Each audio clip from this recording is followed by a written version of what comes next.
obviously, Skylar, we want to get to know you. Yep. So take me to the beginning, man. Tell me about where your love for gaming started. To be honest, it was the opposite. I hated gaming. I used to talk a little trash on it. Growing up, love it. All my friends were like hardcore gamers and playing SOCOMs and Halo and all that stuff. I never really got into it. I was always I grew up thinking I was going to be in the NFL. You know, like it was all football. Mother would introduce me to people as, this is my son. He's going to play professional football. And you know, you grow up like, oh yeah, it's no problem. I'm gonna be in the league soon. You know. And then, of course, absolutely, 100%.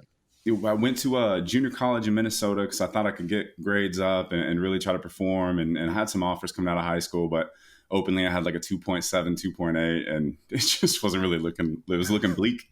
But I went to a junior college in Minnesota, and I ended up getting hurt. And I did really well up there football wise, but I got hurt, kind of fell into depression, put on a bunch of bad weight. And then one of my friends randomly hit me up and said, dude, pick up Call of Duty. There's a beta. And I was like, I don't know much about it, but I started playing this Call of Duty 4 beta. And then 3 months later I made Envy and became a pro, and the rest is that. I started learning. Well, I feel like you kind of buried the lead there. You're just like, and then became pro, started a pro team, and then like everyone like, does it. Like, you know how you do. Yeah, you know how you go pro. I just kind of liked it, and I was like, well, I'm going to start a team. No, envious. Back then it was all about winning, man. Like if you could win, people knew you, right? So like versus now it's content, winning, who can have some merch drops, who can, you know, it's a little bit harder now to become more established, but there were still the likes of Optic and a lot of the OGs were still there. And I think that's what kind of helped me forge solid relationships and friendships inside the space. So that's amazing. What year was that? 2008 is when Envy was made. 2008. Okay, so that's one of the big. I'd say that's one of the big keys there. Knowing that, listener, is 2008 is it's way back when it comes to esports. Like that is before everything. So just back when you could barely stream. You had to have like a HPOG or something even before then. Before you even stream it. That's pretty awesome that you know that. Actually, a lot of people don't even know about the Dazzle days. There was like a Dazzle capture card early. I never had that one. But, oh my gosh. And they were like prohibitively expensive and like just they were for like TV show, like people who made TV.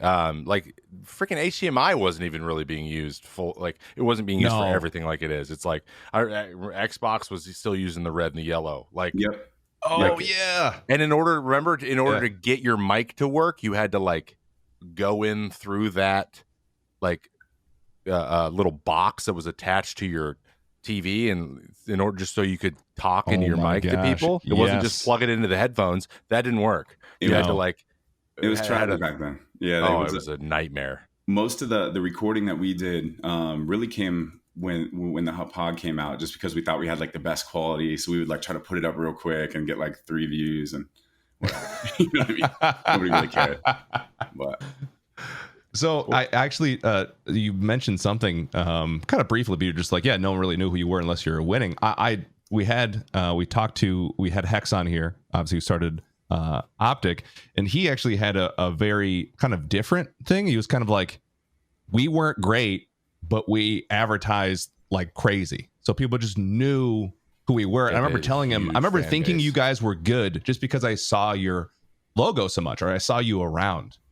I thought other teams weren't good, but I just had this like this, I don't know, this perception that Optic was really good. I don't know. Did you feel like they got an unfair amount of attention just from pure marketing? Yeah, we hated Optic. I mean, everyone did. Okay, And honestly, he loves that too. He's like, they did. Everyone hated it.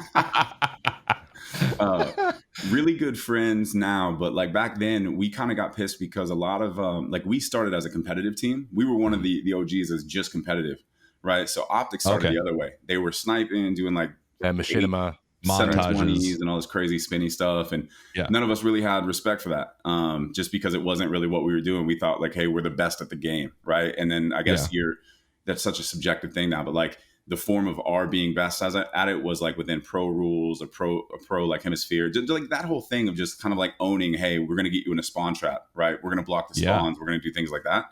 And then over time, Optic basically, they were building up their fan base from a sniping, competitive sniping, and all that type of stuff. And then they eventually picked up a pro team that was once known as Extravagant.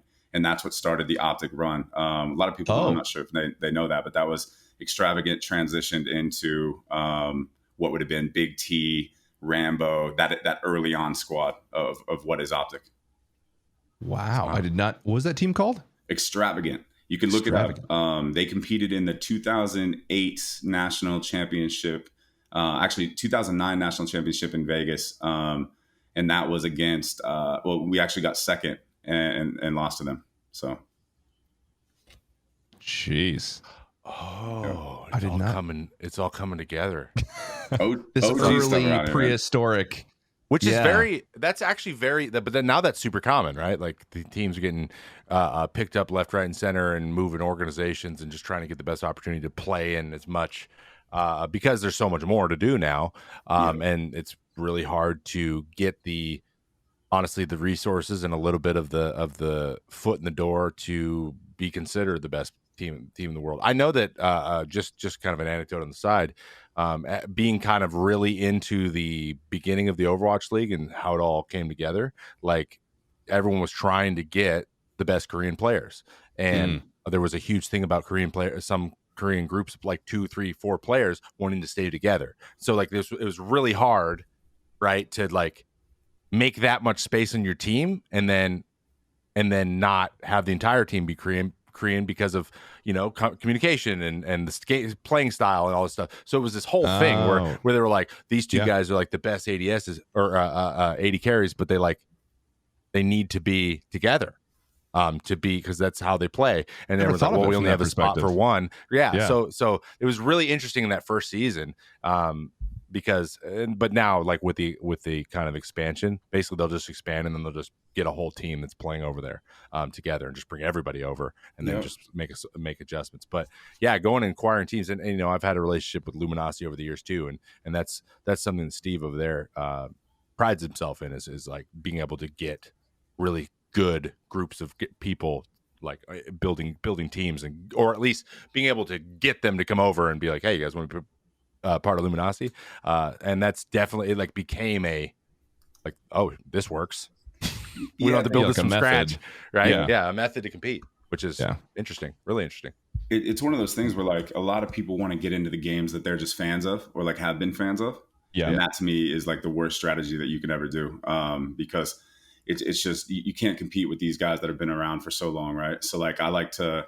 Like, for example, if I was an org and I was starting a new org right now, it would be Halo. You know what I mean? I would start to look at who's going on in that Halo sphere, like what's going to happen over there, and then really start to pick up some of those teams to kickstart the org, or like a Rocket League back when that thing first launched. I think that strategy is the best thing that you can do if you're starting now and like you really want to take over that competitive.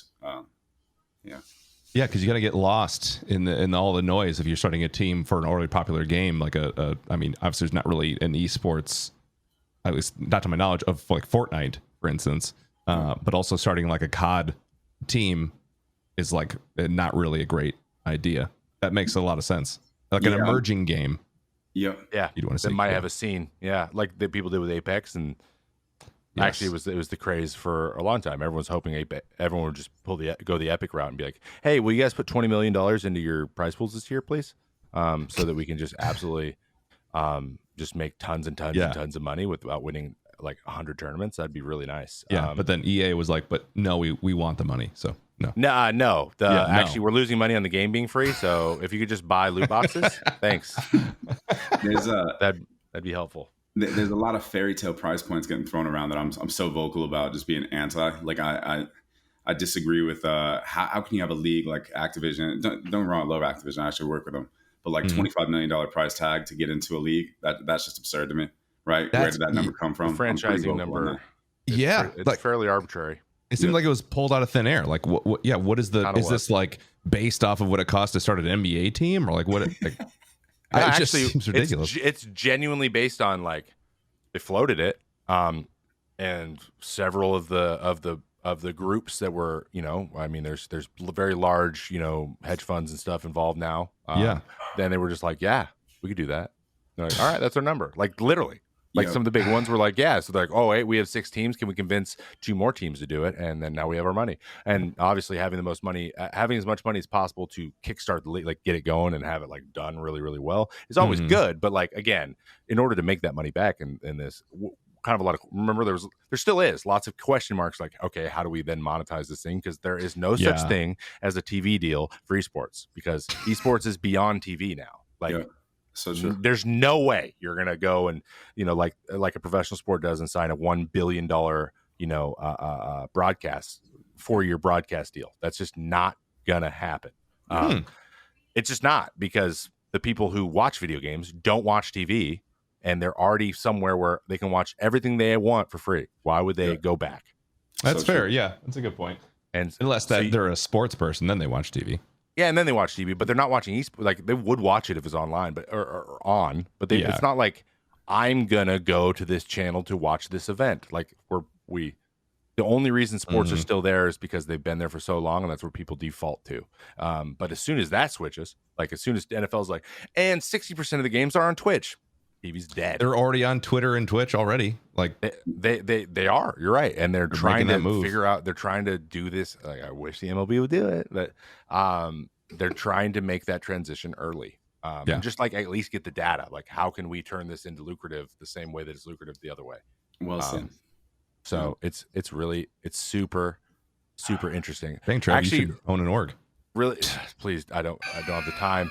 But actually, just a last thing on that first part, on the beginning of the advent of who Skylar Johnson is to this day.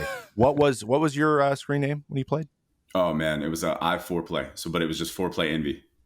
FoRePLayy Envy. FoRePLayy Envy. We're talking to FoRePLayy.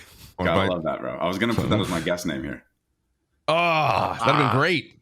Dang it. So for you OGs, because we do have some OGs, like, we're both Paul and I are in our 30s. So like, people who listen to us are also in their 30s, and they were probably watching esports in 2008. So like, they're like, oh shit, it's FoRePLayy. That's true. Yeah, like that's awesome. The pro. What? Yeah, we had to make sure that we got that mentioned.